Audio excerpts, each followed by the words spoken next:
уделяется повышенное внимание к вопросам формирования правового сознания и правовой культуры обучающихся.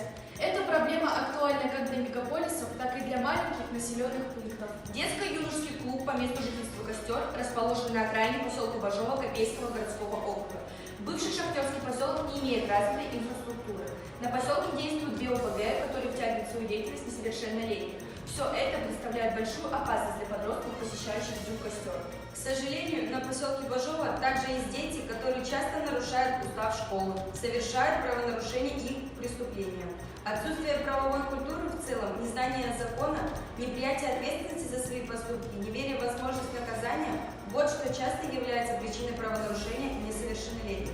Поэтому очень важной является задача повышения правовой грамотности подростков для изменения ситуации в нашем поселке. Главная идея проекта – пропаганда законопослушного поведения и правовых знаний. И работа над проектом не ограничивается участием только проектной группы, но также предполагает привлечение целевой аудитории к организации и проведение всех мероприятий.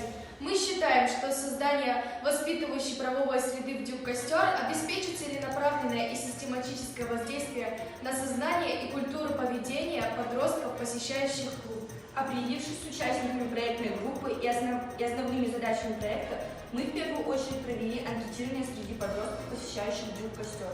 Для этого мы воспользовались анкетой, размещенной на официальном сайте Федеральной правоохранительной службы. Проанализировав полученные результаты анкеты, мы пришли к выводу, что уровень правовой грамотности учащихся очень низкий. Многие из них не знают даже со скольки лет наступают разные виды ответственности. Некоторые отметили, что совершили бы преступление, если бы знали, что наказание не последует. Более половины сами считают свой уровень правовой грамотности недостаточным, и еще почти треть слабым. Подтвердив важность нашего проекта, мы начали разрабатывать план мероприятий. Обсудив возможные варианты, мы решили, что наиболее эффективным будет являться проведение круглого стола, тематических бесед, викторин по правовому воспитанию подростков. Также важной частью работы является налаживание контакта с социальными партнерами, людьми из местного сообщества, специалистами из правоохранительных органов.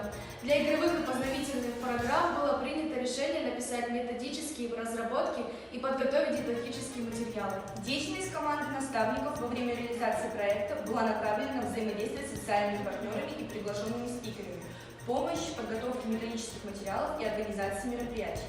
Разработав план действий, мы приступили к оформлению правового стенда «Уголок безопасности», информация на котором будет меняться раз в месяц и отражать планы и результаты проекта, важную информацию по правовой грамотности, памятки и буклеты. Пришло время переходить к основному этапу работы над проектом – проведение запланированных мероприятий. В период с октября 2021 по май 2022 года было проведено 3 тематические встречи с элементами мастер-класса. Егор Михайлович познакомил присутствующих с функциями гражданской обороны, сигналами ГО и действиями населения в военное и мирное время. Провел беседу о том, что очень часто чрезвычайные ситуации создает сам человек, нарушая различные правила и нормы поведения, а также провел мастер-класс по развитию функциональных возможностей организма, объем легких, выносливость и сила. Марина Александровна рассказала о психологических предпосылках преступного поведения подростков, методах психолого-педагогической работы по предупреждению правонарушений среди несовершеннолетних, провела тренинговые игры на сплоченность, самопознание и снижение агрессии. Сергей Александрович рассказал о том, в каких законах прописаны права несовершеннолетних, а также за нарушение каких статей несовершеннолетние могут понести наказание. Провел мастер-класс по основам самообороны. Особенно значимым стало проведение круглого стола. Инспектор отдела по делам несовершеннолетних Гаус Евгения Николаевна обсудила с детьми, как важно соблюдать закон с правовой точки зрения, осветила наиболее распространенные в подростковой среде противоправные действия. Особое внимание было уделено проблеме буллинга в современных школах.